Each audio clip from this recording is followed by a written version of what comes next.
তৃতীয় শ্রেণীর শিক্ষার্থীরা, তোমাদের প্রাথমিক গণিতের 33 পৃষ্ঠার বিয়োগজনিত যে সমস্যা সেগুলোর 8 নাম্বার। আবিদের মায়ের কাছে 20,500 টাকা ছিল। আবিদের মায়ের কাছে কত টাকা ছিল? 20,500। আবিদ 3,685 টাকা নিয়ে বাজার করতে গেল।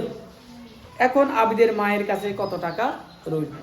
আবিদের মায়ের কাছে ছিল 20,500। এখান থেকে কিছু টাকা 3,685 বাজারে গেলেন, তাহলে টাকার পরিমাণ মায়ের কাছে গেলেন আগের মতো টাকা আছে? আগে ছিল 20,000 ধরো। এরপর এখান থেকে কি করছে? আবিদ কিছু টাকা নিয়ে বাজারে গেছে বাজার করার জন্য। এখন মায়ের কাছে কি আগে যে টাকা ছিল না কমে গেছে? কমছে না? তাহলে এখন কত রইল? আমরা কি করতে হবে? বিয়োগ না? হ্যাঁ। তা মায়ের কাছে ছিল, বাজার করলো, তাহলে আমরা কি লিখতে পারি বলো? মায়ের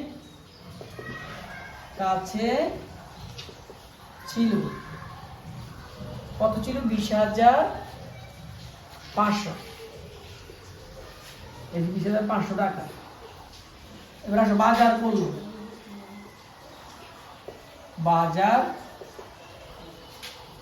বাজার করলো কত টাকা? 3,685। 3,685 টাকা। তাহলে মায়ের কাছে রইল, মায়ের কাছে এখন এই বিয়োগটা একটু করো, আবার বিয়োগটা ধরো, বিয়োগটা একটু খেয়াল করো। শূন্য থেকে কি 5 বিয়োগ যায় না? শূন্যকে আমরা কত ধরবো? 10।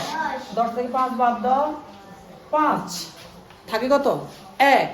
8 আর 1 9।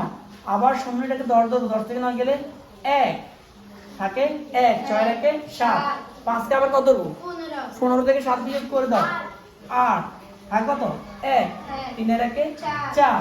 শূন্যটা কত ধরবো? 10। 10 থেকে 4 কত? 6। হাত থাকে 1।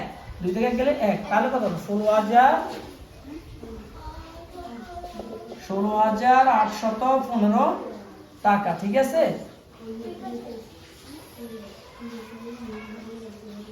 ঠিক আছে, সবাই তুলে নাও, সবাই তুলে নাও।